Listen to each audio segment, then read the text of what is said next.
संस्कृत मित्राणी नमो नमः। मैं पूर्णिमा शर्मा कक्षा अष्टम की संस्कृत दीपकम पुस्तक से चतुर्था पाठा पाठ 4 प्रणम्यो देशभक्तो अयम गोप बंधु महामना पाठ का अर्थ लेकर प्रस्तुत हुई हूँ।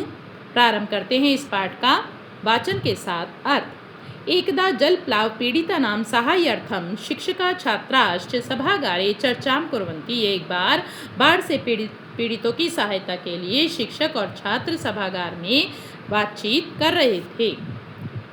क्या बातचीत कर रहे हैं? नमस्ते छात्रा, नमस्ते छात्रों। यस्तीनिम वार्तां श्रुतवन्ता किम, आपने कल का समाचार सुना क्या? नमो नमः आचार्य, आचार्य को नमस्कार है। उड़ीसा राज्य से केंद्रपड़ा जनपदे महानद्यां भयंकरा जलप्लावः संभूता। उड़ीसा राज्य के केंद्रपड़ा जनपद में महानद्यां नदी में भयंकर बाढ़ आ गई है। जलप्लावेन तत्र महती हानि संजाता, बाढ़ के कारण वहाँ बहुत हानि हुई है, बहुत नुकसान हुआ है। आम हिमानी, हाँ हिमानी, तुम सत्यम वदसी, तुम सत्य बोल रही हो। जल प्लावेन वासगृहानि नष्टानि, बाढ़ के कारण घर नष्ट हो गए हैं। केचित अस्वस्था, कुछ अस्वस्थ होकर चिकित्सालय में यानी अस्पताल में मृत्यु के साथ युद्ध कर रहे हैं। अन्य च अनाहारेण कष्टम सहन्ते, और दूसरे अनाहारेण, आहारेण कहते हैं भोजन, और अनाहारेण मतलब भोजन न मिलना, और दूसरे भोजन न मिलने के कारण कष्ट सहन कर रहे हैं। वैवा गृह पालिता पशु अपि नदी स्रोत सब प्रवाहिता मृताश्च, और बहुत से घर में पाले हुए पशु भी नदी के जल में बह गए हैं और मृत्यु को प्राप्त हो गए हैं। सत्यम अशोक, सत्य है अशोक, ते सर्वे अति दुखेन जीवन्ति, वे सब बहुत दुख के साथ जीवन बिता रहे हैं। अस्माभिः एतादृशानां दुखितानां सहायता करणीया, हमें भी ऐसे दुखियों की सहायता करनी चाहिए। यथा उत्कलमणि गोपबंधु जलप्लाव पीड़ितानां अकुंठम सेवां कृत्वा अद्यापि जनमानसेषु समादृतो अस्ति। जैसे उत्कलमणि गोपबंधु ने बाढ़ से पीड़ितों की निस्वार्थ, अकुंठ मतलब निस्वार्थ सेवा करके आज भी जनमानसेषु अर्थात लोगों के मनों में आदर प्राप्त किया हुआ है।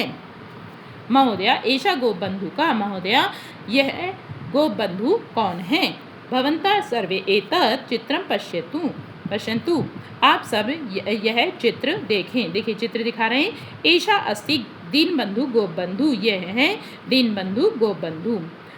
सम्प्रति वयं तस्य विषये जानीमः, इस समय हम उनके विषय में जानेंगे।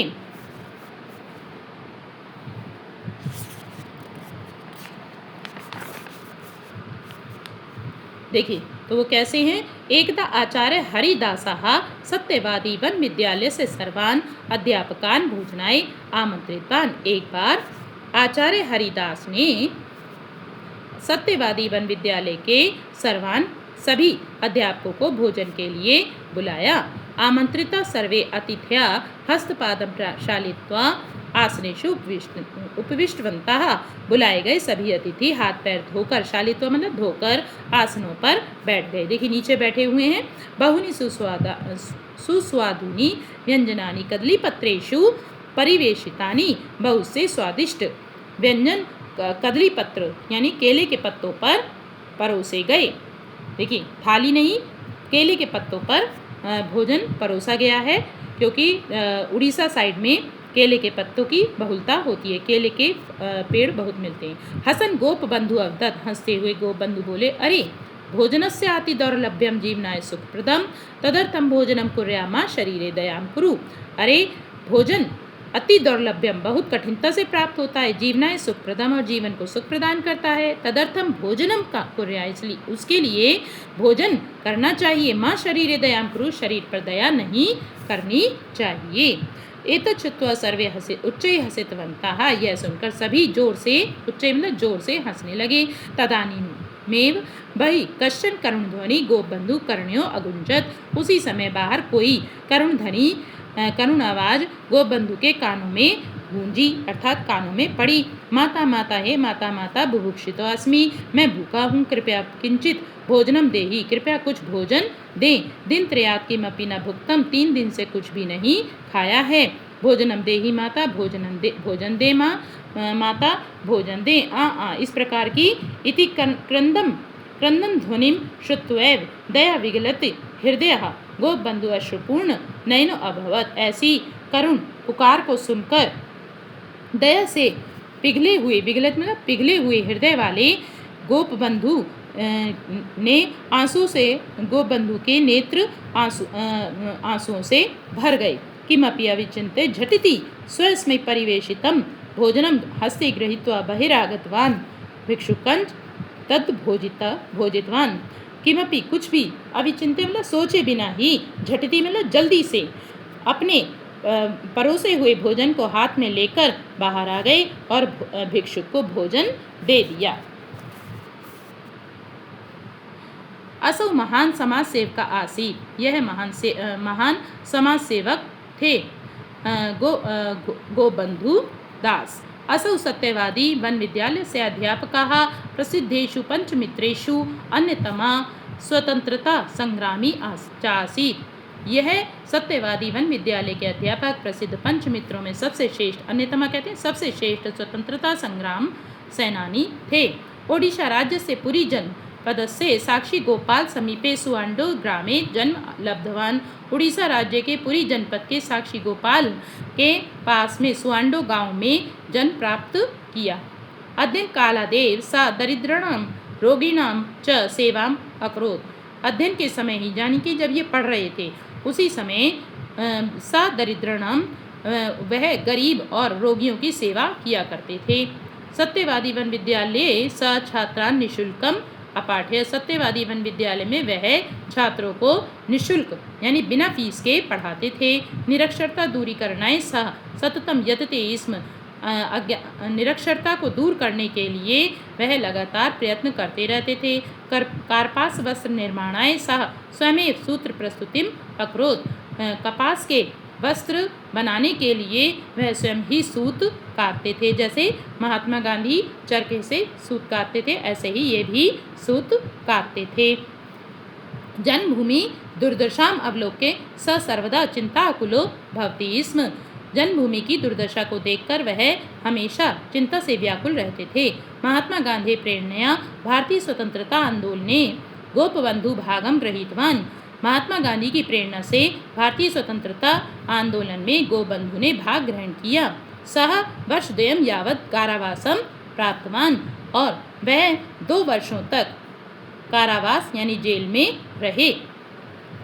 कारागारे निवसन सा बंदीर आत्मकथा कारा कविता धर्मपद गो महात्म्य नचिकेता उपाख्यान इत्यादीनि बहु प्रेरणादायिनी पुस्तकानि ओडिशा भाषया विरचितवान्।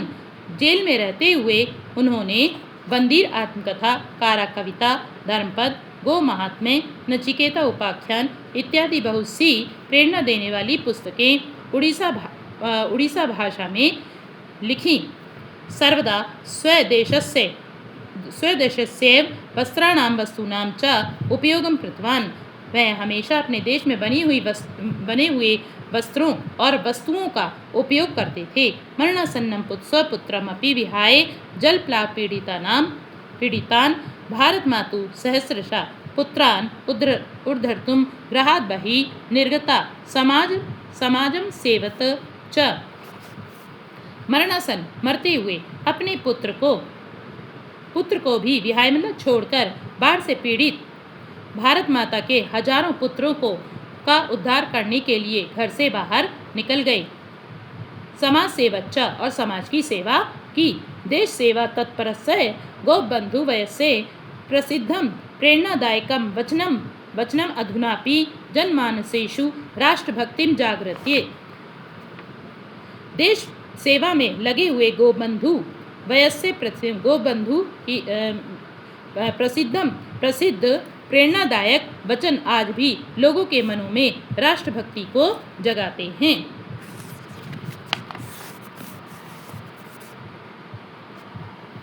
देखिए कि यहाँ पर गोपबंधु का चित्र बना हुआ है।